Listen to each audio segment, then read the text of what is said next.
Hi guys, scenthound here. Today I'm coming to you with Tom Ford's Ombre leather. Okay, so you can see there is a decant. I got a decant first because I want to see what I feel about the perfume before deciding on buying it, because these things ain't cheap, brother. I think 50 ml bottle you can get for about 110 US dollars.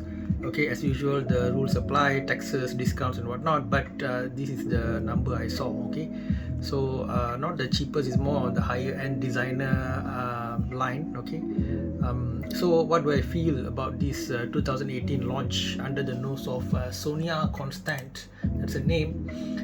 Basically, this has a top of cardamom, followed by mid of jasmine, sambac, leather. Of course, leather being the name itself is leather, right? So it how to say it's a strong element in this perfume, right? Leather. Now for base is actually moss and amber, so it's got a bit of a smoky vibe. Probably the cardamom, some people say it's black cardamom, so it's got a more smoky vibe to it. When I sprayed it on, I didn't go let my nose go too near to my hand, and these florals emanated in the beginning, right? Of course, you might think it's jasmine, but I got a bit more of, actually, I thought it's like some kind of a winter melon. There was this melon vibe, not the red watermelon, but there's a few different types of melons, right?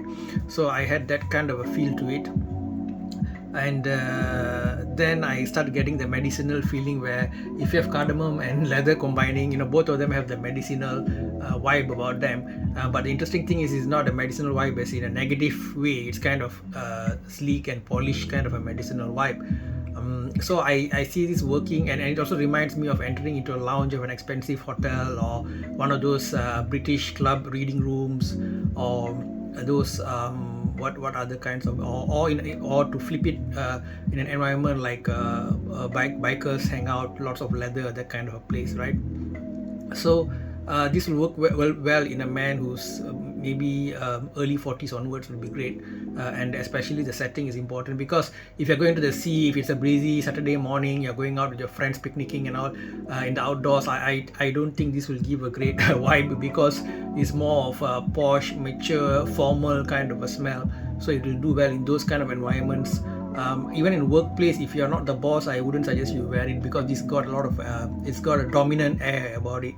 So those who want to show authority and power when they move about, and be taken seriously, I think yeah, serious slash some sexy is there as well. So I think that this will work well in that way. Okay, so yeah, this is my initial thoughts or initial impressions on this. It is not projecting very strongly, or the last thing I would say, when I tested it earlier, about 3-4 hours, and yeah, that's what I'm getting from it. So is it worth the price? I don't know. There are products which are priced way higher. For example, Onek by Bulgari La Gem line, right? I think you've seen some of my initial impressions on that also. That leather is like, the Onek leather is like, to me, is like inhaling aircon. It's like very cool and leathery, and I felt that's like a higher level, right? But it costs way more, about $200-300, I think, if I'm not mistaken, for a 100 ml bottle. Whereas this is a slightly of lower quality, I would say. But again, compared to many of the, like, so these guys right here, right? This is a good example. This is Club de Nuit CDNIM, Intense Man, by Armaf. This is also a smoky kind of pineapple perfume. It's got that dark vibe as well, but it's like a rough perfume, right? Some people want to give a rough what image can go for that, and some people call this ombre leather as a dirty, rough perfume. I don't agree. It is dark, but it's very polished, it's very smooth, it's very well blended. Okay, and of course, this is also another perfume that I always talked about, bikers and leathers and all. It's very powdery, I think, due to Angelica inside Prada Black.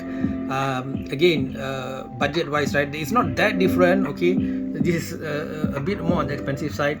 So it's going to boil down to sort of individual taste, I think. But do I see myself wearing this?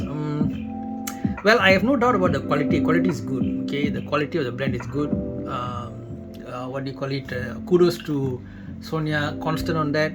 But do I see myself wearing this? I don't know. I honestly don't know. Maybe if I'm even more older, and maybe if I'm in the mood. I don't really see myself using this a lot, because actually when I went to buy these, I was a bit tired. I just finished my work and I was just going to the shop, and actually I wanted something fresh and citrusy, but since I haven't like tested, the Tom Ford was in my mind, so I just decided to get the Tom Ford. And I see this being like in a certain setting, in a certain place, it's not that versatile, so maybe I would prefer something more versatile. Okay, but this is the initial impression, so I'll also give hopefully in the future my long-term review of this, and then maybe my mind might change. All right, so share your thoughts about what you guys feel about this Ombre leather. And of course some people compare it with also the Tuscan leather. I haven't had a chance to test out Tuscan leather yet. Maybe in the future I'll do that as well. So I think this is very, very par for the course, right? There are perfumes that I felt overpriced. Rarely get underpriced perfumes. Okay, underpriced is going to be impossibility. Some are very overpriced, and so on. Some you can get some deals sometimes. They give you a bag, shaving cream, and so on and so forth. But this I think is adequately priced. I mean, this is upper end designer, is fighting along the lines of Hermes, Chanel, and all that. So I can understand that the quality is there definitely. However, the projection and longevity needs more work. So Tom Ford, if they want to charge this price, I would encourage them to punch above their weight, work harder on the projection and longevity. So since I don't see myself wearing this regularly, and since I have issues with longevity, projection, and also the price is on the high side, I may not give such a high mark. But if you want to judge purely from the notes themselves, it's a quality blend, it's a smooth blend, and if you're a person who likes those kind of masculine, leathery stuff, then definitely this would give you a 4 out of 5. But for me, I would give it a 3.5 out of 5. Okay guys, that's it from scenthound. Take care, much love, bye bye.